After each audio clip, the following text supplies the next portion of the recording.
Hey guys, it's Tony Robbins. Listen, I've got a video here for you today that I think you'll really enjoy. I am, for the last, I guess, 9 months or so since the economy took its giant collapse all over the world in different areas financially, I've been meeting people that are trying to figure out what to do financially. And I've watched so many people in business who are trying to figure out what to do. Their customers are responding in a different way. They're hanging on to their money and they're concerned. And so I thought, the traditional approaches to business are not making a difference. What I'm best at is modeling.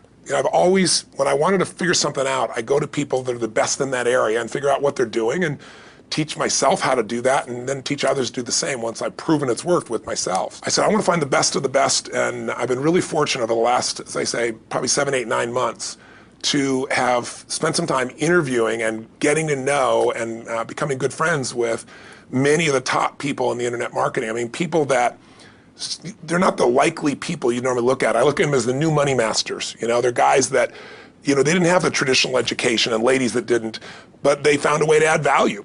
So whether you're looking for an opportunity to figure out how to have a second income stream, or you have some form of business you're considering being in or you're in and you want to learn some tools, I thought I'm going to create some great products for this, but I thought I'd just send you out first a neat little interview that I did with them. These guys called me up and said, can we come by? I'd love to chat with you. And I said, well, we're going to chat. Let's put it on film. So we just knocked around, and what they wanted to ask me was, look, we spent enough time with you. We know you know how to get people to take action.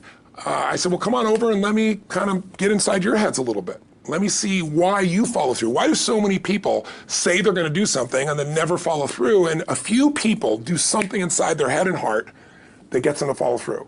So I just thought you might enjoy this conversation we've had. It's with Frank Kern and John Reese, two of the best in this industry. And I think you'll find it interesting. Maybe you'll be triggered a little bit to think about what will get you to follow through too. So this is my little gift to you. I hope you enjoy. We got the dialing. Thanks. Tony, what's up? Good thing, man. How about you? I'm good. Listen, we've got a serious issue that I think is affecting our market, and we need your help. We actually don't know if we can solve this problem, but we think that you can. So we want to barge in today. We're kind of riding around anyway. I know you're shooting and stuff, but if you got a couple minutes so we can pop by, that sure would be helpful. Okay, well, I'm honored. If you help me. Come on over. I look forward to seeing you. Okay. See you, man. All right, man. Bye. Look forward to seeing you, John. Bye-bye. Yep, Bye. see ya. So why are we in a hotel anyways? They use this place a lot to shoot stuff because it's got a really nice background. Oh, so really nice outdoor filming stuff. different guests and interviews and TV commercials? Hey, man. How's it going? Come on in. All right. Thank you. Hey, Tony. guy. What's up? How you doing, man? What's all this? Doing a little leadership filming, man. That's awesome. Good to see you. All right. Thanks for having us, man. How you doing? Well, come on in. I'm curious to what this major problem is that you're going to see me right away about. This sounds like a setup to me, man. It's a setup, yeah. I told John it was an intervention about his glue sniffing problem. Well, come over and sit on my lap. Yeah, right? exactly. So we were doing some talking, and the big problem in our industry, we think, is a bit of a mystery. No one has the exact answer. We were actually talking about trying to figure it out, that so many people in our market get these courses that him and I both, for our own respective businesses, spend hours and hours of time recording these building these education products, these training products to show people how to grow a business or build a business. But there's this large segment of our customers in our market that we're in that really don't get results. They don't do anything, or they're just, for whatever reason, it's not for them. It's just, we were just talking about how great it would be if there were just, so many more success stories, right? Like if everyone who actually bought stuff, not necessarily just our stuff, but all of the stuff within our community, if the people who bought it, if everyone who bought it just actually used it, and just followed the directions and followed through, how amazing that would be, like what we would accomplish as a community as a whole if that happened. So our challenge is, what needs to happen, what kind of shifts need to happen to get people to follow through, to get people to actually use the products? You're talking about the same mystery that people have of, why does somebody, get that fat, or they're out of control and they hate themselves, but then they go have another piece of chocolate? Or, why does the person the doctor just told them they have cancer, lung cancer, and said, you've got to stop smoking, and some studies show 70% of the people keep on smoking. So you're not talking about a minor issue here, right? It's part of life. But there is an answer because there are people that do follow through, and there are people that never did before, and then they've never followed through in their life, and now finally they break through. And that's what I try to focus on, is what those people do. Yeah. You know, in my case, in the business world, I look at people like you, people like Dan Kennedy. Yeah. What do these guys do? Okay, I'm just going to do that to the best of my ability. And sure, you know, it's like, well, oh no, I can't write copy as well as Dan Kennedy, or I don't have as much energy and drive as Tony Robbins. Well, but you didn't start. So like, what? You didn't start out I've got as much Frank as I got. Kern. You didn't start out who Yeah. you are. You started out trying to make how much? Come on. $300. Yeah, A week. A week. $300 right? a week, yeah. And you failed at that in the beginning, didn't you? I failed pretty miserably, yes. But it was effortless to fail. I mean, it's just like natural, yeah. But truthfully, you went from $300 to, I remember you said your first time you believed, if I remember, was when you made like $2,500 in like It 4 or was 5 5 days when I was on vacation. while you're on vacation. That was when the true internet marketing dream was realized, you know, Right. because I sold a downloadable product and I wasn't even there. I didn't have to ship anything. I was like, oh my God, this was so great, you know, $2,500. And to me, that was just a gazillion, you know, because my rent, I think, was like $400 or something. And when you've told me that story before, and you just did it again, and you get you big grin on your face. Right. You get more excitement on your face than when you talk about doing 18. Than when you talked about doing the 18 million, which I know you're proud as hell of, and you didn't get all the money, but you made 18 million bucks for somebody in 24 hours, right? Yeah. But look at your face. It's like nowhere near as excited as $2,500 in 5 days, the same baby. thing, though. I mean, the $2,500 is just as, there's no difference. No, there's I don't even more, because there was a moment when you recognized what was possible, but you didn't recognize it until you actually experienced it, but you only experienced it because you had to. Right. You had to keep going until you found it, just Yeah. like you did. You Yeah, had to absolutely. keep going until you found And it, it's right? like the validation that the fear doesn't have to matter anymore. That you don't.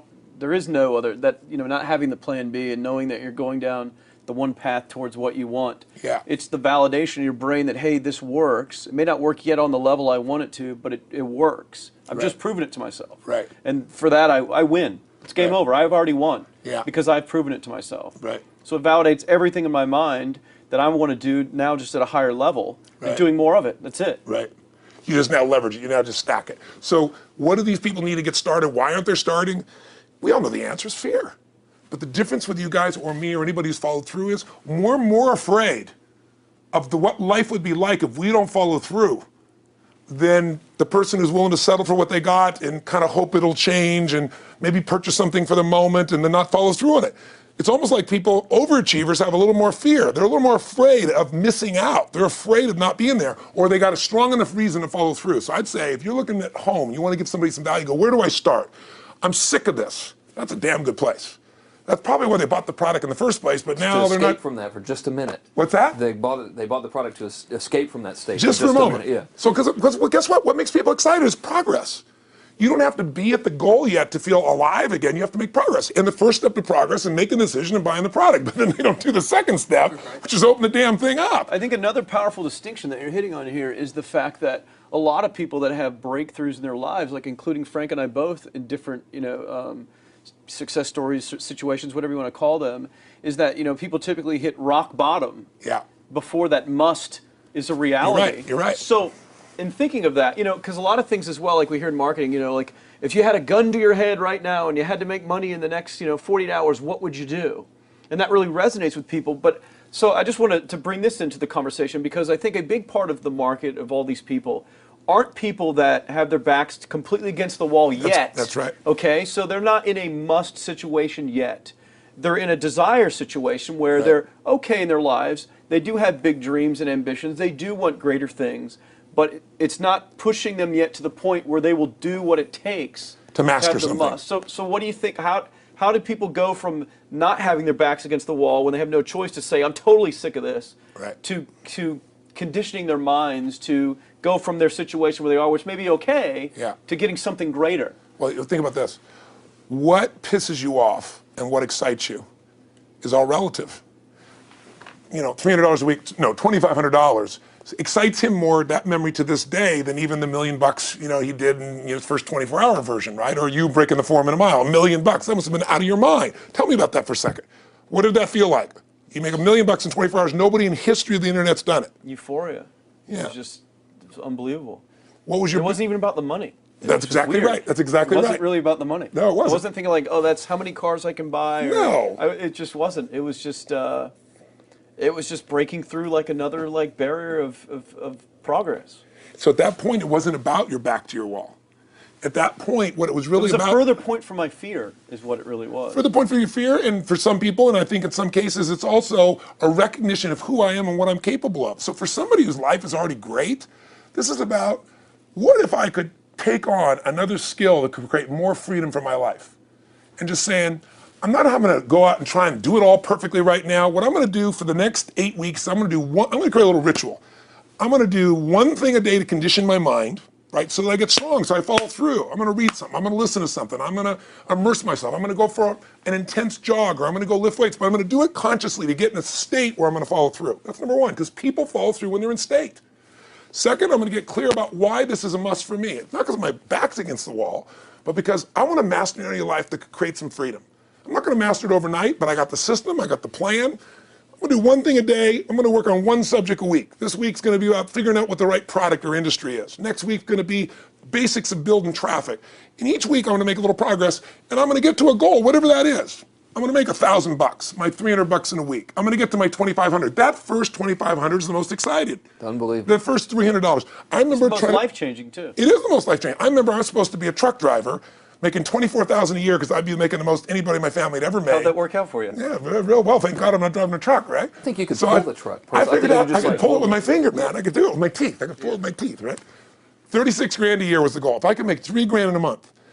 When I did that, was out of my mind. And then it was like, could I make 10 grand a month? Then it was 10 grand in a day, then 100 grand a day. Then could I make $1 million in a day? I had a day where I made $400 million in a day. The stock value of the company I took public, my personal stock. But it was probably after I did it, though, so it doesn't really count. I'm just joking.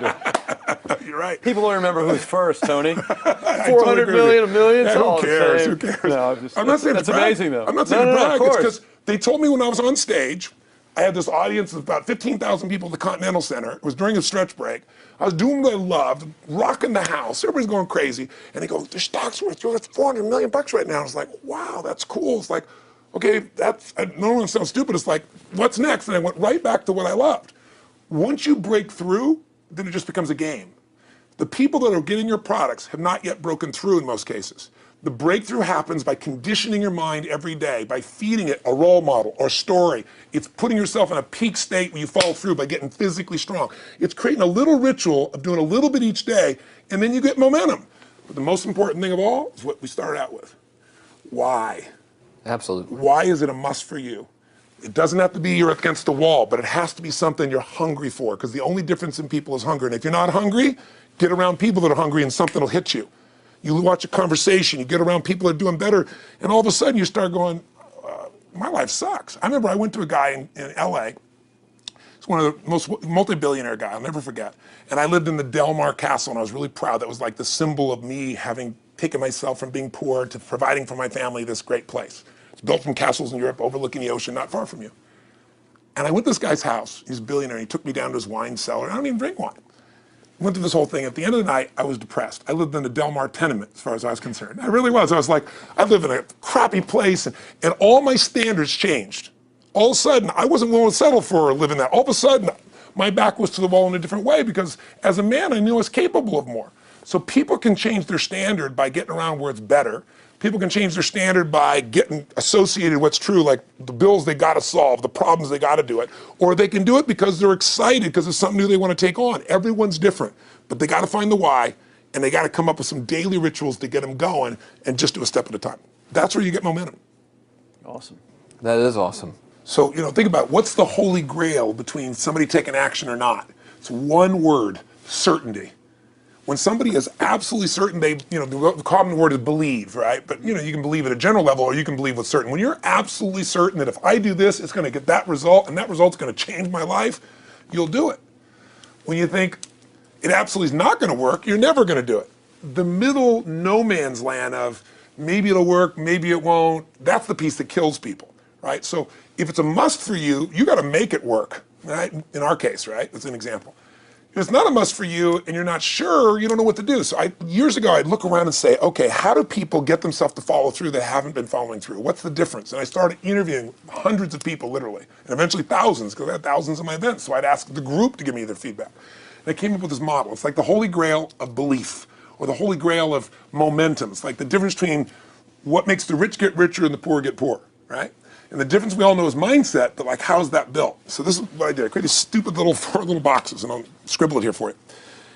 You think about the first thing that determines whether you can do something or not, and I put that in this first box at the top here on the left side, and it's potential. Like, what's the potential of a human being? Like, when you guys started, you proved something no one had done in history. You ran the 4-minute mile, right? For golly knows how many centuries, they're trying to run a 4-minute mile. Roger Bannister does it. How did he do it? Do you remember? You did it in this industry, right? You made $1 million in a day. No one had ever done that in history, right? After you did it, a bunch of other guys are doing it because it became possible. Roger Bannister didn't just go physically practice. He made a shift in his head. He practiced in his head because he could never achieve it physically, so he had to change in his head first so that the result became certain enough he believed it, and then his body got him through. After Roger Bannister ran that 4-minute mile, within 2 years, 37 people ran a 4-minute mile. Wow. When no one in history had ever done it. Now here's how it works. The potential for anybody getting your product is extraordinary. They could do what you've done as much, more or less. They can do whatever they want to do. The potential's there. The market's proven that. Whether or not they tap into potential has a lot to do with what action they take, which is the question you came to me with, right? Like, you know, God, they all have potential, but they're not taking action. And we all know that the action they take is going to determine the results they get. That's pretty obvious. So most people have a belief about what their real potential is no matter what you tell them. And that affects how much action they take. And of course that affects the result. And then ironically, that result reinforces their belief. And then that belief affects it. So I'll give you an example. Let's say a person has unlimited potential, we all agree. But they take little action, little results. Why? Because they have to start with a problem with their belief. They don't believe it's really going to happen for me. Maybe for Frank Kearns because he's got the cool hair and stuff, or maybe it's for you because you're so driven, but it's not me. Maybe Tony Robbins because he's a freak, got these big teeth. Whatever their thought process is, right? They got this thing, right? But what happens is, if you believe that there's very little potential, how much action are you going to take? Nothing, little. And when you take little potential with a little action, what kind of results do you get? Lousy little results. And when you get little results, what does that do to your belief? You go, see, I told you this was a waste of time, told you this wouldn't work. And then what happens? You tap even less potential, you take even less action, you get even worse results, and your belief gets even weaker. And this sucker feeds on itself until you are in a downward spiral. It's poisonous. It's poisonous and it's self-fulfilling. Now, what if something could happen that could come along and fill you with a sense of absolute certainty? Not like I believe, but mean where you know. In you guys' case, mine as well, we knew because we had to. Because we burned the boats. There was no other option. We had to find a way. We weren't going to live that way. We all did it in different ways and for different reasons, but in essence, that was it. If you get yourself in a state of certainty that this is going to work, I'm going to find the way, and if this doesn't work, I will make the way, then you tap a lot more potential. And when you're certain in your potential, you take massive action. And when you take massive action, you really believe in something, you get great results. When you get great results, your brain goes, see, I told you I was a stud. I told you this thing would work out. Now you're even stronger. You tap more potential, take greater action, greater results. That's how you went from $300 in a week to $2,500 in 5 days to $100,000 in a month to $1 million in a day. Same thing with you. And we get momentum. That's why the rich get richer and the poor get poorer. Now some people go out and they go, well, I'm going to take a bunch of action. All right, I'm going to open this product. I'm going to try it. And they'll say to you, I even did it. But it's like a salesman who goes and knocks on the door, and he knocks on 100 doors and says, You don't want one of these, do you? yeah, exactly right. You know? And even if he doesn't say it verbally, his face says it because he doesn't believe it's going to work. So his voice, his body, the execution is so weak. Maybe if he talks to 100 people, somebody's going to buy out of pity. They don't want his kids to starve, right? But he's not going to get the result. So the core difference in people is how do you produce certainty when the world isn't giving it to you? You go out and you try, in your case, you're 100,000 in debt and nothing's working. How do you keep yourself going? The way you did it, the way I did it, the way you're doing it, we may not have done it consciously, is we didn't change our potential, that was there. And it wasn't even taking more action. Taking more action with a belief it's not going to work, it's not going to change anything. We got results in our head that made us feel certain as if it had already happened.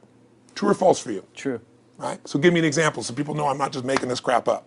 Well, I mean, just like when I had nothing, I already knew I was driving like Ferraris and Porsches and stuff because I always wanted those cars. I already knew I was going to have them. It was inevitable. Right. I inevitably, that was just my inevitable outcome. But how did you do that? Did you have a ritual? Did you think about it regularly? Was it one time you thought about it, or was it something you had an obsession towards? I had an obsession towards it. I mean, I used to work at a video store, which was the last job I ever had in my life. Thank God. And I used to go to work almost every day.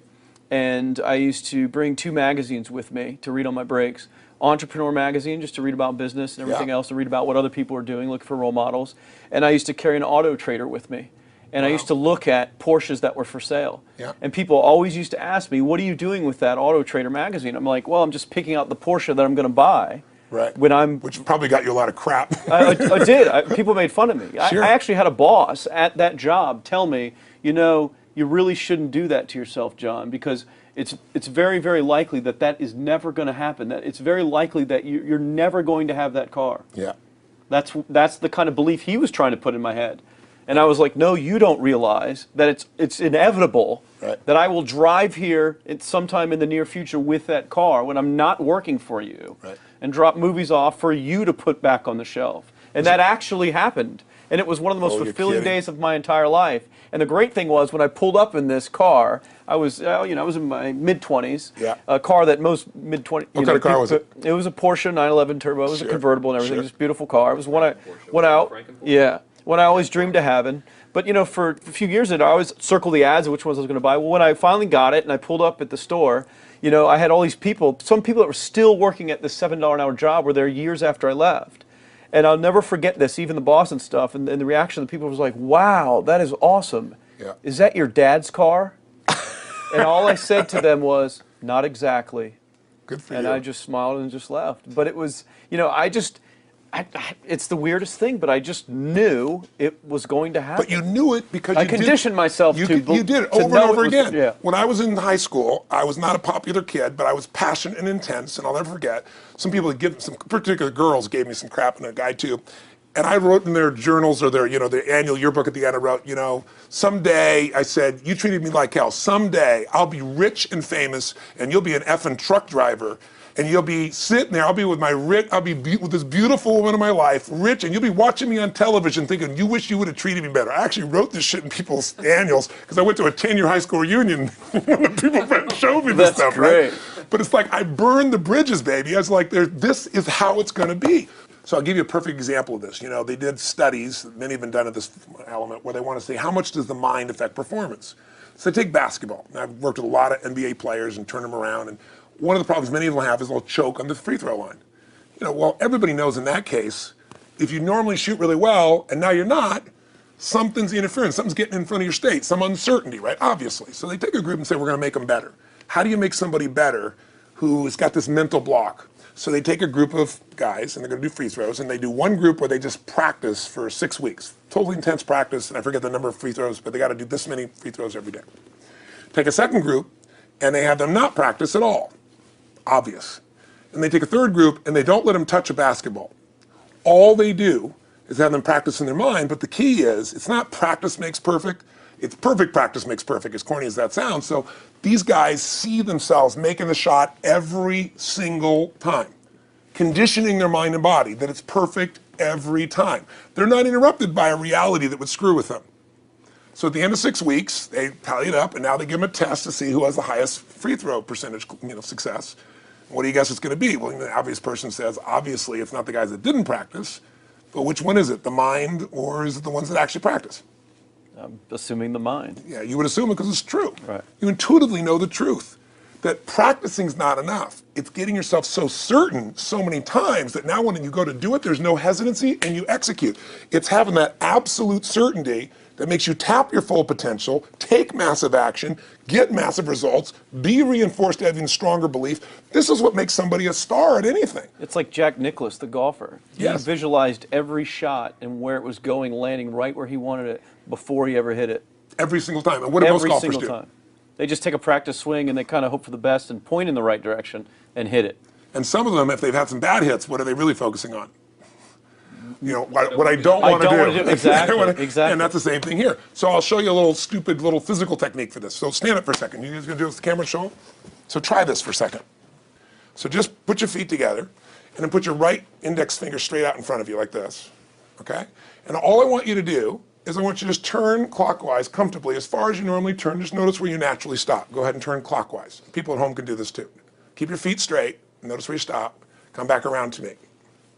Back around to me. Pretty good. Okay, good. Yeah, you're really good at this, right? Drop your hand. Now let's do something really simple. Close your eyes And you don't even have to visualize, just feel. I want you to imagine your finger coming back up again. And this time, see and feel it coming up. Don't actually make it happen, but feel like it's happening. Imagine in your mind that you're actually doing it. You're seeing it, you're feeling it. And then make it like a game where you turn twice as far this time. Like you're a little kid, you know, somebody measures you and you go, I'm taller, come on, measure me this week. And that desire to do a little further.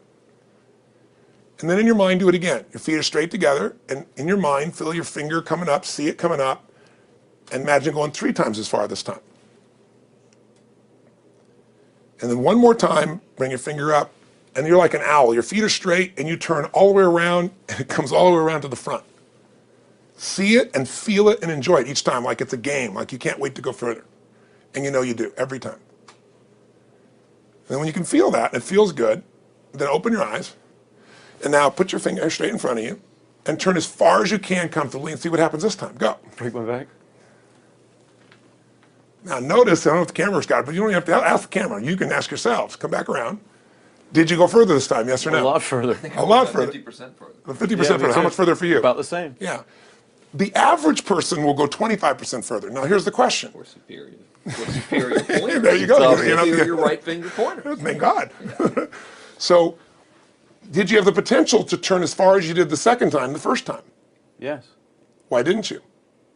I didn't believe it, I guess. We have beliefs about stuff we don't even know we have beliefs. You have an unconscious belief about how far you can turn comfortably. The first time I did it, when I pointed straight back, Yeah. I thought I probably shouldn't even go that far, like it was going to hurt me or that I wasn't capable of going any farther. It's like, and how much further did you go this time? And the camera knows pointed over there, That's about over exactly there. right.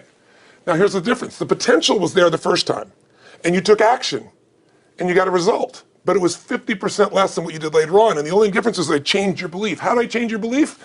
We didn't work harder on your potential. We didn't take more action. I got you to see the result in advance. I got you to see it vividly 2 or 3 times, that's all, of going further, and then your brain went, oh, I know what to do. Boom, it went there. Isn't that what you did by looking at your cars every single day and envisioning it? I mean, isn't that what you did when you created whatever the vision was? It was $300, $2,500, $1 million in a day? Yeah, that's what's missing for these people. They're not getting that execution is everything, but it doesn't happen if you don't get the psychology set of a state of total certainty. And you just change that 50% in 3 minutes worth of visualization. And visualization is only one technique. Because I was like losing my balance with my eyes closed, but I was kind of like lopsided. So I got one good visualization, and the rest of the time I was like, I sure hope I don't fall down on camera with my eyes closed. It's gonna look really dumb. I'm gonna have to do it. So you don't even have to be good at visualization. You can still get the improvement. So I want you to get, you ask the question, what is that difference in people? This changes people's certainty. People are uncertain they're going to succeed. They want it, but they're afraid. The best way to deal with a fear is get a big enough reason that makes you have to succeed, or condition yourself where you see it and feel it so often that you're certain that you just do it. That's all it really takes. That's awesome. You know, this worked. I was thinking this while you were talking about going to the Sit down so we can hear this, and we'll go. You were talking about working at the video store and looking at the Porsches and stuff. I used to drive around in my car, doing the cold calling with the credit card machines. And one way that I would avoid cold calling, the pain of like cold calling and knocking on doors and everything, would be to listen to your stuff and listen to Jim Rohn's stuff. And I would just drive around, no particular destination, just to listen to it. And strangely, I still like to drive around. I prefer to listen to that stuff in the car for some reason. It's because it's where you got imprinted. I guess. I mean, it's like, well, I'll just drive up and down the coast and check out the ocean. Yeah. So I would drive around, and I would envision myself holding those types of seminars and teaching people that kind of stuff. And 3 weeks ago, I was teaching a seminar in San Diego, and I was talking about beliefs and envisioning things, and I had to stop. And I shared with the audience, I was like, you're not going to believe this, but I actually used to envision this very moment of me talking to you right now. So it really, really works. Definitely works. Makes a difference, I'd say. I'll tell you what, I worked with Andre Agassi in 1993, I think it was. He'd been #1, he dropped to 32nd in the world. And he was literally ready to quit with no exaggeration. His father was managing him, and he was so angry with his life. And he went through some, I think, wrist surgery at the time, and he's working on his swing. And he was dating Brooke Shields at that point. They weren't married, not his current marriage, obviously. And so she said, you got to come see Tony. She goes, I don't need motivation. He goes, he's not motivation, man. He's strategy. He'll show you how to make that shift in your head. So he comes. I work with a guy. In the beginning, he's saying, do your magic stuff. Like, oh, yeah, great, thank you. And I said, tell me, if you ever hit a tennis ball perfectly, and I'm trying to get him in the zone to remember that time, like you visioned, where he was perfect at it. He goes, of course I have, and I get him vision over and over again. And finally, he's in the zone. He's feeling that again, right? He's seeing it, and he's feeling certain, and the swing is going perfect. And I said, how's that feel? He goes, it feels perfect. I said, but are you thinking about the swing? You're not thinking about the swing. You're not thinking about how to do it. You're just seeing the result you want so vividly that it's there. So all I did was train him how to go in that state over and over again. He won the next weekend. The second weekend he came in second. Within 6 months, he was #1 in the world again. And he gave me unbelievable credit. But all it was conditioning the mind. You did it with tape, so did I. We were just talking about this earlier, Pam and I. I used to go when I was 17 years old down in downtown Los Angeles, this place called Night Education, K-N-I-G-H-T, like in the night. And I'd save up all my money, work as a janitor, and I would get these tapes and listen to these things over and over and over again. I went there for years, and I didn't have enough money, and I leveraged everything I had, but I knew how to train my mind. It's the one thing I knew how to do. This man's name is Mario. I saw him in his 80s. You know, he obviously knows how my life turned out and was very proud of the role he played in that process. He used to tell people the story. This guy's the real thing. He didn't just start out this way. This is how Tony did it. He listened to these tapes. He conditioned himself, right? This is the real stuff. He passed away a few years ago. I'm calling his house, and he passed away, and his daughter was there, and she wanted to share with me that how I touched his life and so forth. But the best thing was, I thought, you know what? I want to get those tapes. I want to get that stuff that conditioned. You know, I want to go back to that moment like you did of, you know, that moment was visualizing, now I'm living it. And she said, he left all this in his will to you. So I have all these tapes now that are from the time when I originally went through, and like I'd go to sleep and I had these sleep tapes that conditioned my mind to believe that I could succeed even when I was sleeping, or to build energy in my body. And anybody who wants to succeed has got to know it doesn't just happen. You can buy a product, but you also, with that product, have got to condition yourself. You got to make it a must, and you got to get a ritual. And if you do it, whatever you used to dream about you thought was so huge, you'll just live it. You'll live it like you lived this yesterday, like we're all living the life that we envision. Because we had to, and because we played this game with our head. We got the belief to be real by seeing it enough times and feeling it enough times till our brain believed it, and then it made it happen. Which raised the potential, which made us take more action, which got us better results, which raised our beliefs again. That's right. And then that's why the rich get richer and the poor get poorer. So instead of bitching about it, change it. And this is how you change It's like a self-fulfilling prophecy. Completely. It's pretty easy to change. Just that one simple exercise was amazing. I'm still like, holy crap, you know, I wonder what else I can do now. But look what most people do. Most people do the opposite of that, right? They get the product or they think about doing it, and what do they envision? It's not working. That's right. The excuses. So they vision it not working. As soon as they envision it not working, they feel uncertain. As soon as they feel uncertain, how much potential they tap? Little, if anything. And so they send back your product, and they didn't listen to the damn thing, you know? And guess what? What does that do, by the way? They make that as another lousy result in their life. I didn't even follow through on that, and they believe even less. This process is the holy grail. It's where the whole game changes, and anybody can do it, and they can do it in a few minutes. And if they do it a few minutes each day, then they get a different life. They do it a few minutes one time, their life changes for the day. We're defined by our rituals. Everybody's got rituals, certain things they do every day. And what we three have in common, and anybody that I know of who has a life that they're living that was once a vision, is we saw it again and again and again, even when it didn't work, even when you lost 100 grand, even when I'm working as a janitor, there's something we would not give up on. And if somebody watching wants to change their life, they got to decide what they won't give up on, and then put themselves in the state of momentum by a couple little rituals. That's all it takes. And I think especially when it comes to anything related to making money, like making money products or promises or courses, people are so inundated with scams and all this garbage, true garbage, that, you know, their natural thinking is that they're so skeptical. It's like they fall into the conditioning of, well, if anything's ever going to work, that thing has to prove it to me before I believe anything. So when they go to approach the thing to make more money with, they're like, well, I'm starting at zero, and this thing has to prove to me that it has any potential at all before I believe that it will. Don't you agree with that's the case? Unfortunately, it's the case, but here's the truth. When somebody says to me, in my business, even more, because a lot of people think I'm a motivator. I hate that term. That's never been what I've done. I do believe in energy, and I'm passionate. You know, they see 10,000 people in a room rocking, they go, oh, he's motivating them. I believe in peak state. You get a top athlete, you get in a concert, and you get in state, right? The problem is, to defend themselves so they won't be disappointed again, they lower their expectations. So someone will say to me, well, I'm skeptical or I'm pessimistic. And my response to them is, no, man, you're gutless. It takes no guts to be skeptical. You don't have to have any capacity to be a critic. And now with the web, you don't even have to own that you're the one being the critic. You can burn somebody and, you know, anonymously, right? I said, you know what? It takes guts to believe. And if you think something's going to do it for you without you putting your guts on the line, you might as well forget it right now. So this idea that I'm skeptical or they got to prove it to me, it's the biggest lie. What that really is your fear talking. You're so scared of failing, you don't even want to get your hopes up. And if you don't get your hopes up, you might say, well, what if they get their hopes up and somebody gets disappointed? How many disappointments have we experienced in our business careers and in our lives? The difference is some people take disappointment and let it destroy them. Other people take disappointment and let it drive them. And you get to choose. Are you going to turn this thing into why it didn't work and a bunch of stories and excuses, or are you going to take this thing that didn't work and figure out what are you going to do to make it work? And it may not happen the first time, the second time, the third time, but the people that are relentless find the way. And it's the common denominator in all these guys that are kind of our friends or family, money masters, the new money masters is they all did it with will. Nobody here inherited this stuff. Everybody figured it out. And keep figuring it out. And it's going to keep changing.